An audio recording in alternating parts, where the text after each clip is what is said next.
Isang mapagpalang umaga sa ating lahat, mga kapatid ko kay Kristo, mula sa The Solid Rock Morning Devotion, isang kagalakan na muli tayo ay makapagbulay-bulay sa salita ng Panginoon sa umagang ito. Mga ilang minutong pagbubulay-bulay ng mga salita ng Panginoon upang papurihan at sambahin ang ating Panginoong Hesukristo. Sa bawat pagmulat ng ating mga mata, sa bagong araw, isang paalala ang hatid ng Diyos na kahit anuman ang dumating na unos, siya ay ating matatag na sandigan. Sa mundo ng puno ng pagbabago, kaguluhan, at kawalang katiyakan, napakahalagang malaman kung saan tayo nakatayo. Ang The Solid Rock Morning Devotion, ito ay paalala na ang ating pananampalataya ay dapat nakatayo sa matibay na pundasyon. At iyon ay walang iba kundi si Hesukristo. Tulad ng sinabi sa Mateo, Kabanata 7, talatang 24 hanggang 25, na ang bawat nakikinig sa aking mga salita at nagsasagawa nito ay tulad ng isang taong matalino na nagtayo ng bahay sa ibabaw ng bato.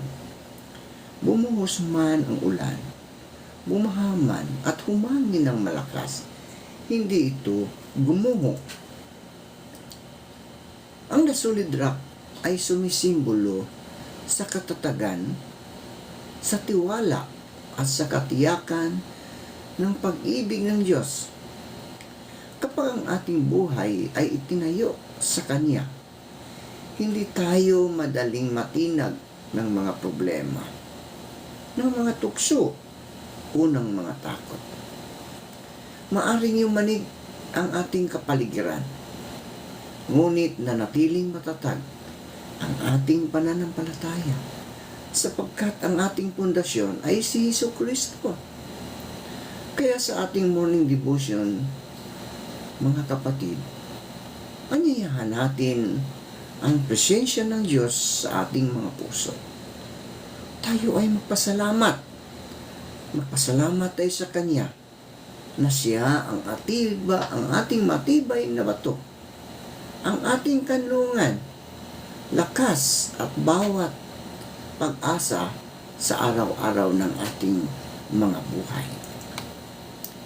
Ang ating pong pagninilayan ngayong umaga, mga kapatid ko kay Kristo, ay matatagpuan sa Jeremias, Kabanata 29, talatang 11. Ito po ang sinasabi, sapagkat batid kong lubos ang mga plano ko para sa inyo. Mga planong hindi ninyo ikakasama, kundi para sa inyong ikabubuti. Ito'y mga planong magdudulot sa inyo ng kinabukasang punong-puno ng pag-asa. Pinagpala na po tayo sa pagkabasa at pagkarinig ng kanyang mga salita. Tayo po ay manalangin. Ama naming Diyos na makapangyarihan sa lahat, kami po, Diyos, ay narito sa iyong harapan upang humingi ng kapatawaran. Patawarin niyo po kami, O Diyos, sa aming mga nagawang pagkakamali, sa isip man, sa salita at sa gawa. Patawarin niyo po kami at bigyan mo po kami ng lakas upang aming mapaglabanan ang mga pagsubok sa buhay, ang mga tukso, upang hindi po kami magkakasala, Panginoon.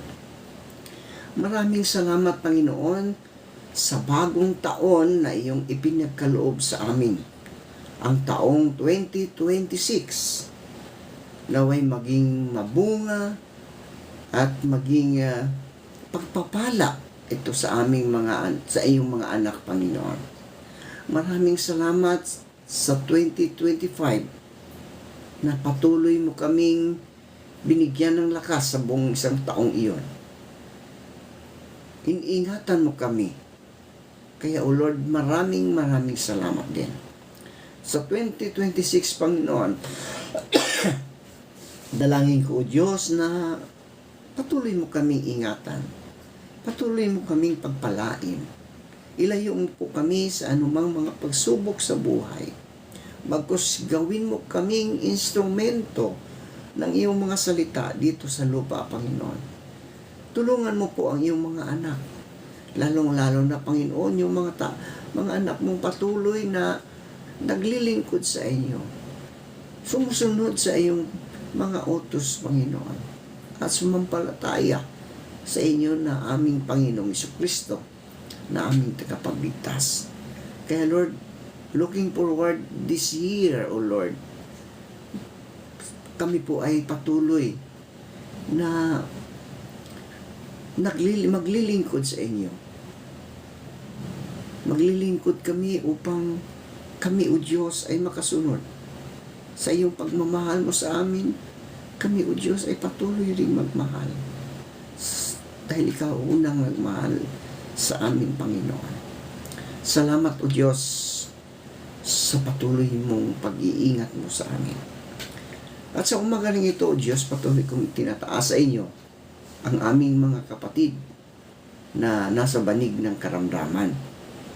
Patuloy mo po silang abutin, pagalingin, at ilayo mo po sila sa anumang kapahamakan.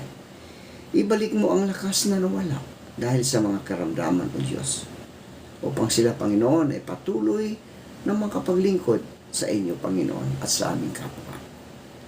Kami din inilalapit sa inyo, Panginoon, ang mga maglalakbay ngayong araw na ito patungo sa iba't ibang lugar ng mundo, na sila po'y ingatan mo. Ilayo mo po sila sa anumang mga kapahamakan. Dalhin mo sila sa lugar kung saan sila naroon. Bigyan mo sila ng kapanatagan ng kanilang mga puso. Wala nawang mga problema sa daan, Panginoon, kundi ikaw, O Diyos, ang mag-iingat sa bawat isa.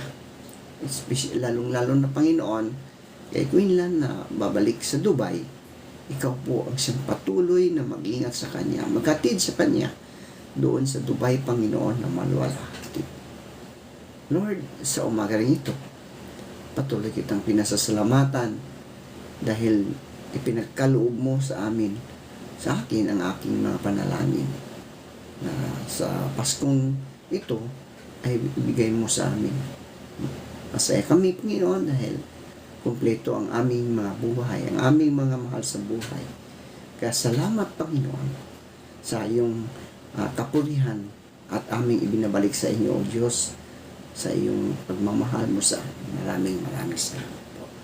Lord, sa umagang ito, tinataas kita at pinasasalamatan. Sa pangalan ng Ama at ng Anak at ng Banal na Espiritu Santo. Amen. Ang pagdating ng bagong taon ay parang isang tahimik na paanyaya ng Diyos sa ating puso.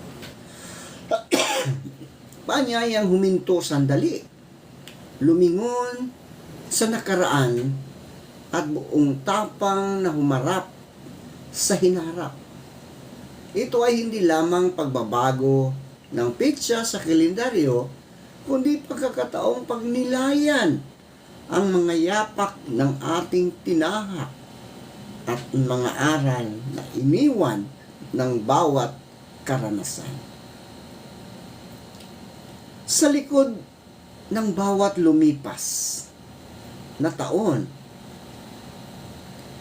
ay may mga alaala ng saya at tagumpay. Ngunit mayroon ding mga sugat, pagkabigo, at panahong halos sumuko na tayo. May mga panalangin agad sinagot ng Diyos, at may mga panalangin tila na natiling tahimik.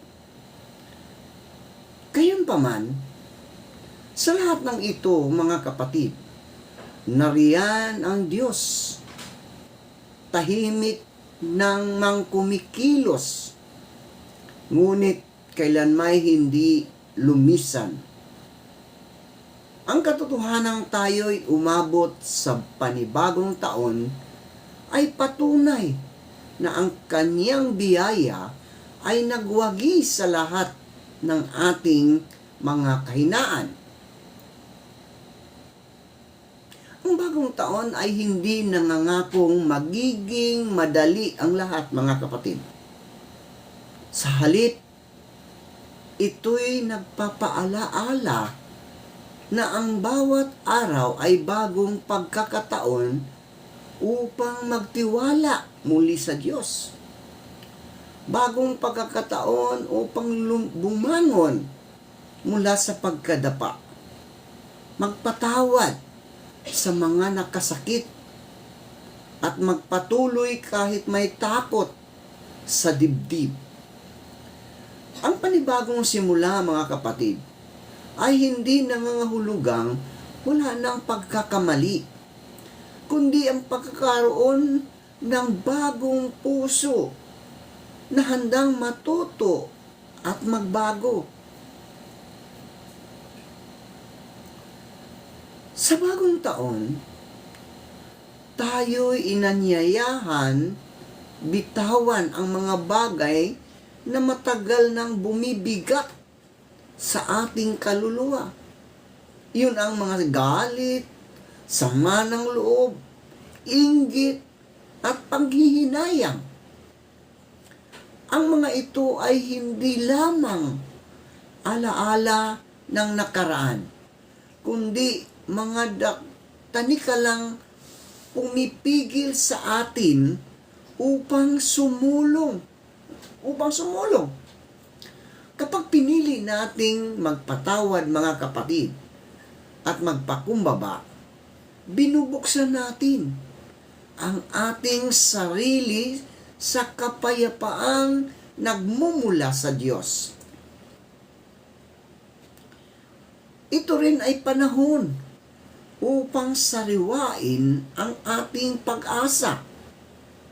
Hindi pag-asang nakasandal sa sariling lakas o sa katiyakan ng mundo, kundi pag-asang nakaugat sa Diyos na tapat sa Kanyang mga pangako. Maaring hindi malinaw ang daan na tatahakin, ngunit malinaw ang Kanyang presensya. Maaring hindi natin hawak ang bukas, mga kapatid. Ngunit hawak ng Diyos, mga kapatid. Tandaan natin, hawak ng Diyos ang ating mga buhay. Ang bagong taon ay hamon na mamuhay ng may layunin, hindi lamang mabuhay para sa sarili, kundi maging pagpapala sa kapwa, maging ilaw sa gitna ng dilim, maging tinig ng pag-asa sa mga nawawalan ng lakas ng loob, at maging kamay ng Diyos sa mga nangangailangan. Sa ganitong pamumuhay, mga kapatid ko kay Kristo, ang bawat araw, maging ito man ay karaniwan o mahirap, ay nagkakaroon ng walang hanggang halaga. Sa huli, mga kapatid, ang bagong taon ay hindi tungkol sa kung gaano kaganda ang ating mga plano, kundi kung gaano natin hinahayaan ang Diyos na manguna sa ating mga buhay. Kapag Siya ang nauuna, ang takot ay napapalitan ng tapang. Ang pagod ay napapalitan ng lakas. At ang pangamba ay napapalitan ng kapayapaan.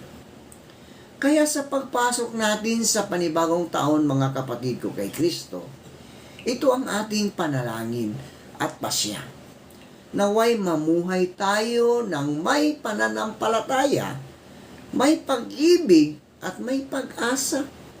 Sapagkat sa Diyos, bawat wakas ay may bagong simula. At bawat bagong taon ay pagkakataong maranasan ang kanyang sariwang biyaya. Ang Jeremias 29:11 ay isa sa mga talatang madalas panghawakan kapag ang buhay ay tila puno ng kawalan ng katiyakan. Ngunit ang lalim ng talatang ito, mga kapatid, malalim at mas mauunawaan kapag isinaalang-alang ang kalagayan ng mga taong unang tumanggap ng pangakong ito. Ito'y ipinahayag hindi sa panahon ng kaginhawaan, kundi sa gitna ng pagkabihag, pagkalayo sa sariling bayan, at pagkabasag ng mga pangarap. Sa gitna ng sakit at paghihintay, doon sinabi ng Diyos, nalalaman ko ang aking mga panukala para sa iyo, kapatid. Ipinapakita ng talatang ito na ang Diyos ay may mas malawak na pananaw kaysa atin. Habang tayo ay nakatuon sa kasalukuyang hirap, ang Diyos ay tumitingin sa hinaharap na kanyang hinuhubog. Ang kanyang mga panukala ay hindi pabigla-bigla. Hindi bunga ng emosyon, kundi bunga ng kanyang karunungan at pag-ibig. Kahit tila magulo ang ating sitwasyon, hindi magulo ang plano ng Diyos. Ang pahayag na mga panukalang ikabubuti ninyo at hindi ikasasama ay hindi nangangahulugang wala ng pagsubok. Sa halip ito'y katiyakan na kahit ang pagsubok ay may layunin. May mga sandaling hindi natin nauunawaan kung bakit kailangan nating dumaan sa sakit, pagkaantala o pagkatalo. Ngunit sa kamay ng Diyos, mga kapatid, ang mga ito ay nagiging kasangkapan upang tayo ihanda, linisin, at patatagin. Higit sa lahat, ang Jeremias 29, talatang 11, ay mensahe ng pag-asa. Mensahe ng pag-asa. Ang salitang kinabukasang may pag-asa ay nagpapaalala na ang kasalukuyan ay hindi ang wakas ng ating kwento. May bukas na inihahanda ang Diyos. Isang bukas na maaaring hindi ayon sa ating plano, ngunit ayon sa kanyang perpektong kalooban. Ang pag-asang ito ay hindi nakabatay sa sitwasyon, kundi sa katapatan ng Diyos na tumutupad sa kanyang pangako. Mga kapatid, sa ating personal na buhay, ang talatang ito ay paanyaya na magtiwala. Magtiwala kahit hindi malinaw ang susunod na hakbang. Magtiwala kahit pakiramdam natin ay tila naantala ang ating mga pangarap. Magtiwala kahit ang sagot ay tila mabagal dumating, sapagkat ang Diyos na may hawak ng ating bukas ay siya ring Diyos na kasama natin ngayon, mga kapatid. Sa huli, ang Jeremias 29:11 ay hindi lamang pangako ng magandang kinabukasan, kundi ito'y paalala ng isang Diyos na may malasakit, may layunin, at may pag-ibig. Kapag pinanghahawakan natin ang katotohanan ito, mga kapatid, natututo tayong mamuhay, hindi sa takot, kundi sa pananampalataya, na anuman ang ating pinagdaraanan, ang Diyos ay patuloy na gumagawa at ang kanyang mga panukala ay laging patungo sa pag-asa. Manalangin tayo. Aming mapagmahal na Diyos, salamat po sa iyong pag-ibig na walang hanggan. Pag-ibig na hindi sumusuko, hindi napapagod, at patuloy na yumayakap sa amin sa bawat araw. Salamat, Panginoon, sapagkat minahal mo kami. Kahit kami mahina, pinatawad mo kami kahit kami nagkamali, at tinawag mo kami pabalik sa iyo sa pamagitan ng iyong biyaya at habag. Punuin mo po ang aming mga puso ng iyong banal na pag-ibig upang matutunan naming magmahal, hindi lamang sa salita, kundi sa gawa at sa katotohanan. Turuan mo kaming magmahal ng may pagpapakumbaba, may pagpapatawad, at may malasakit sa kapwa. Panginoon, pagalingin mo po ang mga pusong nasugatan. Alisin mo ang galit, takot, at puot, at palitan mo ito ng kapayapaan at pag-asa na nagmumula lamang sa iyo. Naway ang iyong pag-ibig ang maging ilaw sa aming mga tahanan, lakas sa aming kahinaan, at gabay sa bawat pasya at lakad namin. Gamitin mo po kami bilang daluyan ng iyong pag-ibig sa mundong uhaw na tunay na pag-aaruga. Sa iyo po ang lahat ng papuri at pasasalamat, sapagkat ikaw ang Diyos ng pag-ibig. Pagpalain mo po, Panginoon, ang lahat ng nakikinig at isinasabuhay ang iyong mga salita. Ingatan mo po sila at ilayo mo sila sa kapahamakan. Sa pangalan ng Ama at ng Anak at ng Banal na Espiritu Santo. Amen. Amen.